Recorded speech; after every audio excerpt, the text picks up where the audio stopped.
Salutare oameni buni și bine v-am regăsit pe canalul nostru de YouTube. Astăzi am să vă prezint una dintre cele mai interesante bucăți de tehnologie, dacă le pot numi așa, și este vorba despre Asus, pe românește Zephyrus sau mă rog Zephyrus. Este un laptop de gaming și este unul dintre cele mai interesante laptopuri pe care eu le-am văzut pe piață. Bineînțeles, asta din perspectiva mea, și am să vă spun de ce îl iubesc atât de mult și evident vom vorbi și obiectiv despre ceea ce poate să facă, ceea ce nu poate să facă și bineînțeles preț și așa mai departe. Am aici lângă mine modelul cu i7 8750H și un 2080 Max-Q. Dacă stai așa să te gândești, nu ar fi cine știe ce, pentru că există modele și cu i7 seria 9 și e panou de 300 de Hz, al nostru are 144 de Hz. Însă, nu este un laptop atât de învechit, să-i spunem. În schimb, este un laptop care are un design diferit, un design interesant. Nu sunt neapărat primii care au abordat acest stil, dar cumva consider că lor le-a ieșit ceva mai bine. Și trebuie să vă anunț de acum că nu vorbim despre un produs ieftin, vorbim despre un produs care sare ușor de 10.000 de lei. Dar înainte de toate, nu uita să te abonezi și să activezi notificările, iar mai apoi intră pe cel.ro/giveaway pentru a te înscrie în concurs. În ceea ce privește designul acestui laptop, ei bine, aici Asus mi se pare că a făcut o treabă foarte bună. Pentru un laptop de gaming mi se pare foarte subțire, adică este la fel de gros ca un deget. De fapt, este ceva mai subțire decât un deget și asta îmi place foarte mult. Dar evident, acest design vine și cu un cost, iar costul acela este legat de răcire. Însă vom vorbi mai târziu despre răcirea acestui laptop, pentru că Asus au găsit o soluție destul de interesantă. Nu este neapărat cea mai utilă, dar este o implementare foarte bună pentru a răci un laptop ce are componente foarte puternice și trebuiesc răcite. În ceea ce privește materialele de construcție, avem în mare parte aluminiu. Pe partea capacului avem două texturi, mă rog, practic e aceeași textură, dar sunt orientate diferit. Este o textură de aluminiu periat și arată genial din punctul meu de vedere. Mai avem și un logo de la ROG. Este iluminat cu roșu și evident atunci când ai laptopul pornit, acesta clipește. Flexul capacului este aproape minimum, dar este de așteptat, mai ales că acest model are 17 inch și cumva să ai o folie subțire de aluminiu, mai pune un ecran, mai pune o ramă de plastic și cu toate astea nu ai cum să reduci acest flex. Cum deschizi capacul, vei observa că există un oarecare flex și aici pe muchia din sus, însă nu este absolut deloc deranjant. Iar eu am pus laptopul pe acest mousepad ca să-mi fie mai ușor de ridicat de pe masă, pentru că este foarte micuț aici în partea din spate. Are niște piciorușe foarte mici și acest lucru îl face să fie așa foarte stealth, foarte minimalist, foarte interesant. Ce îmi place în schimb este că nu alunecă de pe masă. Deci dacă te împiedici, uite-te și tu puțin, mă duc cu tot cu scaun. Dacă te împiedici de încărcător, nu o să-l iei după tine laptopul, cel mai probabil o să se smulgă din ufă și cu asta basta, ceea ce mi se pare foarte interesant. Cum deschizi capacul, vei observa că avem o muchie foarte subțire de jur împrejurul ecranului, iar aici la bază avem două degete de plastic unde se ascund alte componente și așa mai departe, nu intrăm în detaliile acelea. Este făcută din plastic și avem o muchie aici care se pune fix pe rama laptopului și în momentul în care el este închis nu intră praf pe aici prin ghiozdan sau mai știu eu de pe unde îl cari după tine. Vom vorbi despre ecran și despre specificațiile ecranului ceva mai încolo, pentru că acum vorbim de design. Am menționat mai devreme aceste balamale care seamănă cumva cu Ergolift. Cumva funcționează cam în același principiu ca și Ergoliftul. Atunci când deschizi capacul, se ridică baza laptopului cu câțiva milimetri pentru a avea un flux de aer ceva mai bun. Și Asus s-a descurcat foarte bine pentru că intră foarte mult aer, iar toată partea de aici este dedicată răcirii. Și tastatura s-a mutat mai jos, touchpad-ul s-a mutat în partea din dreapta și da, o să spuneți, băi, ce design ciudat. Unii zic da, alții zic nu și evident nu m-am putut abține și am cerut părerea mai multor persoane. Am să vă spun părerea mea de ce mi se pare că este o decizie foarte interesantă de a pune tastatura aici și touchpad-ul în partea din dreapta. Și nu am renunțat la cifre, pentru că cifrele sunt ascunse în touchpad și la apăsarea unui singur buton, funcția de touch se blochează și atunci pot să dau tap pe cifre Practic, dacă ai un mouse, o poți lăsa activată și ai numpad-ul în partea din dreapta. Mi se pare extraordinar de interesant și, mă rog, nu este o minunăție a tehnologiei, dar implementarea mi se pare făcută foarte, foarte bine. Chiar dacă touchpad-ul nu are o dimensiune foarte mare, este un touchpad precis, folosește Windows Precision Drivers, ai gesturi, ai apăsări multiple și cu toate acestea mai poți gestiona câteva setări, evident, din setările Windows-ului, dar și din setările driverului. Mai departe, hai să vorbim despre tastatură, pe care eu o consider una dintre cele mai interesante tastaturi pe care le-am folosit la un laptop. Și evident, fiind un laptop scump, cumva vine și cu calitatea aferentă, să spunem așa. Tastatura este una de tip chiclet, nimic nou, nu avem tastatură mecanică, este iluminată RGB și, bineînțeles, compatibilă Aura Sync. Așadar, dacă ai un alt device cu Aura, îl conectezi pe USB și poți sincroniza iluminarea tastaturii cu iluminarea device-ului. În ceea ce privește senzația tactilă pe care o ai, ei bine, este una cât se poate de coerentă de la stânga la dreapta tastaturii. Nu ai flex pe bază, nu ai flex pe tastatură și chiar dacă ai degetele mai grele și îți place să apeși mai tare, e bine, baza nu va flexa. Ca un plus, această tastatură are control individual pentru fiecare tastă în parte și îți poți personaliza acest aspect dintr-un soft, se numește Armoury Crate, dacă nu mă înșel. Vei găsi aceste informații pe internet și dacă urmărești inclusiv pe site-ul de la Asus sau pe forumurile de la Asus, găsești această informație destul de ușor. Există un aspect al acestei tastaturi pe care unii îl vor îndrăgi, alții îl vor urâ. Iar aici vorbesc de distanța de apăsare. Este de 1,4 mm, este ceva mai mică decât la un laptop obișnuit și cumva îți dă senzația parcă nu ți se duce degetul destul de mult atunci când apeși. Deși oferă o senzație tactilă foarte interesantă, după cum am menționat și mai devreme, parcă ai vrea un pic mai mult să se ducă tasta în jos. Mie îmi place foarte mult această tastatură, nu pot neapărat să spun că este cea mai bună tastatură din lume, nu pot să spun nici că este cea mai rea tastatură din lume, dar este o tastatură foarte interesantă, dintr-un singur aspect.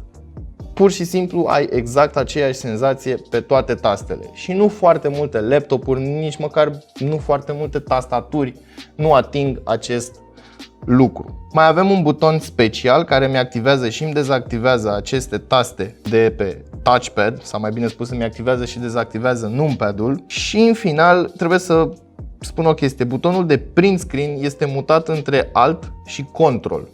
Și cumva mereu îl cauți în partea de sus, eu l-am căutat mereu în partea de sus, dar te vei obișnui foarte, foarte ușor. Un alt aspect pe care l-am văzut specific laptopurilor ROG este tasta Spacebar, care în partea din stânga a acesteia este puțin mai lată, ca să-ți faciliteze apăsarea cu degetul. Atunci când te joci, apeși pe Space, vrei să sari și așa mai departe. Ca un plus adus experienței de utilizare, Asus s-a gândit să pună o rotiță ce are și un click, asemenea unui scroll de la mouse și cu această rotiță poți controla volumul sau poți lua sunetul acestui laptop. Ceea ce mi se pare destul de interesant. Din păcate nu poți personaliza rotița să-i dai alte funcții, dar mi se pare interesant că poți modifica volumul la o atingere foarte, foarte fină, pentru că exact ca un buton de mouse funcționează. Fix așa funcționează.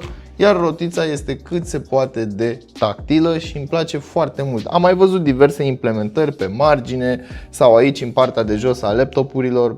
Da, asta se întâmpla acum foarte, foarte, foarte multă vreme. Bun, per total, până aici sunt cât se poate de mulțumit de calitatea construcției și bineînțeles de feeling-ul pe care îl are. Dar trebuie să vedem cum se descurcă și în gaming și fix asta vom face acum. Evident, nu am instalat cel mai multe jocuri, dar am instalat câteva ca să pot să-mi fac o părere și bineînțeles să am și o referință atunci când vorbesc despre performanța acestui sistem. Am să vă spun că toate jocurile merg pe high, dar hai să vedem și cum se descurcă. Bun, am pornit și meciul în PUBG. Hai să vorbim puțin despre temperaturi. 63 de grade placa grafică sau mă rog chipsetul grafic, 92 de grade procesorul și este destul de încins, dacă stați să mă întrebați pe mine. În schimb, cumva este făcut de asemenea manieră încât să suporte aceste temperaturi fără absolut nicio problemă.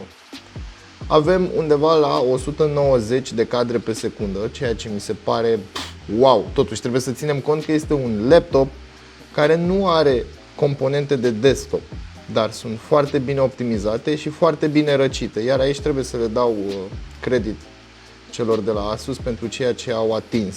Bineînțeles, acest aspect vine și cu o parte mai, hai să nu-i spun rea, ci o diferență față de alte sisteme de gaming, și anume sunetul pe care îl scoate. Practic își ia zborul. Dar cu toate astea este destul de rece. Aici în stânga și în dreapta laptopului sunt cele două ventilatoare, iar partea din mijloc este fierbinte. Este fierbinte și nu poți să ții mâna mai mult de 4-5 secunde. În schimb, tastatura este rece și toată partea de jos a laptopului este cât de cât rece, să-i spunem așa, caldă, dar nu deranjantă. În PUBG se descurcă laptopul foarte bine, temperaturile sunt aici afișate pe ecran. În continuare, nu sunt niște temperaturi rele pentru acest laptop. Și ca o paranteză, pentru a câștiga 3 grade, poate 4 grade în minus, Asus recomandă să opriți iluminarea laptopului și iluminarea tastaturii. Deci, practic, acest logo cu Asus ridică temperatura cu aproximativ 3 grade. E bine, am pornit acum și Apex Legends, unde avem același comportament ca și în PUBG. În schimb, rata de cadre pe secundă variază între 120-130, bineînțeles în funcție de zonă. Nu avem lag, V-Sync-ul este oprit, iar setările sunt toate date pe maximum și se descurcă foarte, foarte bine. Cumva aș fi vrut să am peste 144 de cadre pe secundă, dar acest lucru poate fi atins în momentul în care mai modifici setările. În schimb, eu am vrut să văd cum se descurcă cu totul dat la maximum, pentru că, bineînțeles, și hardware-ul acestui laptop permite, cel puțin pe hârtie, acest scenariu de testare. La 120 de cadre pe secundă, 130, în momentul acesta avem 144. E bine, mie mi se pare că se mișcă excepțional pentru o mașină portabilă de gaming, să spunem așa. Anthem, un joc ieșit recent pe piață și care îi dă ceva de lucru acestui laptop. După cum puteți observa, avem ceva frame drop-uri considerabile. Temperaturile sunt similare ca și la celelalte jocuri, în schimb rata de cadre pe secundă este cumva mult mai mică. Avem și aceste sacadări care nu sunt neapărat ocazionale, sunt destul de dese. Am repornit jocul cu setările date pe medium și puteți observa că rata de cadre pe secundă a crescut față de setările date pe high. În continuare avem aceste sacadări ocazionale. Nu-mi dau seama exact dacă sunt de la server, pentru că jocul acesta l-am testat de mai multe ori până când să mă hotărăsc să-l testez inițial pe setările mari sau high. Ori s-au corupt între timp niște fișiere în joc, în launcher, deși launcherul nu are absolut nicio treabă. Cu toate acestea, cu setările date pe medium se mișcă ceva mai bine jocul, nu se mișcă extraordinar după cum puteți observa, iar aceste sacadări sunt chiar enervante și nu-ți dau o experiență de gameplay foarte plăcută. Dar, revenind la ceea ce spuneam mai devreme, că diferența dintre setările date pe high și setările date pe medium nu sunt atât de mari și te poți bucura de o experiență vizuală chiar și cu aceste setări mai mici, să spunem așa. În final am deschis și jocul meu preferat din totdeauna, mă rog, de fapt da, cred că a fost jocul meu preferat, ăsta și Serious Sam, două jocuri mi-au plăcut mereu. Din nou, setările sunt date pe very high și se mișcă impecabil. Avem și setarea de 144 de Hz activată din opțiunile setărilor din meniu și se mișcă foarte bine, foarte fluid. Ai acel element eye candy când te joci GTA 5 la maximum și ai peste 100 de cadre pe secundă. În funcție de zonă, din nou, și în acest joc, fiind open world, îți ia destul de multe cadre pe secundă în momentul în care sunt foarte multe elemente ce au nevoie a fi randate. Dar nu mi se pare un impediment foarte mare, nici măcar nu observi acest lucru, cel puțin dacă nu ai avea... Dacă nu ai avea acest HUD în partea din stânga, să vezi cum fluctuează cadrele. Sincer, n-ai observat, chiar n-ai observat absolut deloc. Ok, cam asta ar fi de spus și despre gaming. Avem și testele sintetice pe care de obicei le spuneam înainte de gaming, dar acum eram foarte entuziasmat. TimeSpy, 7312 puncte scorul general cu 7443 scorul pentru placa grafică. În Firestrike, 11578 cu 11704. Și în final avem și Cinebench cu 2743 de puncte pe multicore și 397 de puncte pentru single core. La finalul zilei, având atât de multă putere într-un pachet atât de mic, stai să te gândești, măi, dai, cum ține bateria la chestia asta? Ei bine, pentru un laptop de gaming ai putea spune că ține bine. Poți toarce până la 5 ore cu indulgență, iar asta doar în scenariul în care vei folosi placa integrată, dezactivezi G-Sync-ul, dezactivezi luminile RGB și vei folosi panoul la 60 de Hz, nu la 144 de Hz și bineînțeles cu o luminozitate scăzută. Iar asta într-un scenariu moderat de utilizare, cum ar fi ceva sarcini Office, poate browsing și cam atât. Cu toate acestea, este o baterie de 76Wh. Mai avem de vorbit despre display și porturi și așa cum am promis, am zis că vorbim puțin mai încolo despre display-ul acestui laptop pentru că este unul special. Ce îmi place foarte mult este că Asus au luat în considerare acea categorie de oameni care își cumpără laptopuri de gaming, dar nu neapărat pentru gaming. Până și eu fac parte din categoria aceea pentru că am un Asus de gaming pe care nu mă joc. Bine, mă joc așa din când în când, dar folosesc mai mult Lightroom și folosesc mai mult Photoshop și folosesc mai mult Premiere. Dar, trecând peste aceste lucruri deoparte, acesta are unul dintre cele mai interesante display-uri. Este IPS, are o rezoluție Full HD, 17 inch în diagonală, validat Pantone sau Panettone și are 100% spectrul sRGB. Asta înseamnă că pentru cei care creează conținut multimedia, se pretează foarte bine ca o soluție mobilă de lucru. Și acest aspect mă bucură foarte mult, pentru că nu am doar un laptop orientat către gaming. Pe lângă acest lucru, placa grafică 2080 Max-Q mă lasă să mă bucur și de această performanță grafică în programele de tip CATIA, Autodesk Inventor, CAD, ANSYS și așa mai departe, care rulează bine mersi pe acest desktop sau vor rula bine mersi pe acest desktop. În schimb, trebuie să iei în considerare faptul că nu este o stație grafică.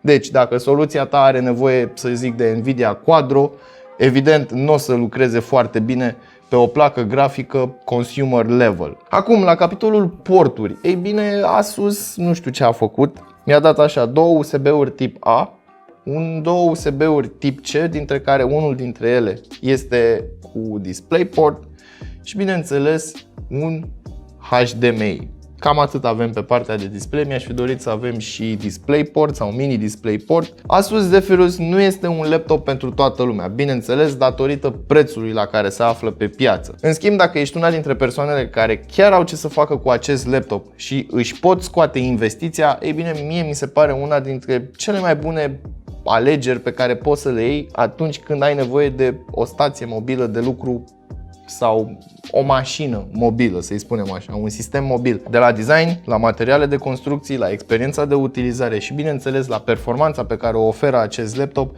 ei bine, eu sunt mulțumit. Știu că pe piață există produse mai puternice sau există produse mai bune decât acest laptop, dar bineînțeles și ele sunt și mai scumpe la rândul lor. Mă bucur foarte mult că am avut această experiență, mă bucur foarte mult că am pus mâna pe el. În continuare mențin părerea și este unul dintre laptopurile mele preferate, punct. Și atât. Este în top 3 laptopuri pe care eu le iubesc și le pot recomanda absolut tuturor care au nevoie de un sistem performant, arătos și care nu urlă neapărat a gaming. Și dacă nu-ți place acest logo, pui tu un sticker pe el, nu știu, îi faci tu ceva. Dar până data viitoare știți ce aveți de făcut, nu uitați să verificați descrierea pentru linkuri utile, prețuri actualizate și dați-vă cu părerea despre acest laptop în secțiunea de comentarii de mai jos. Ne vedem data viitoare. Salut!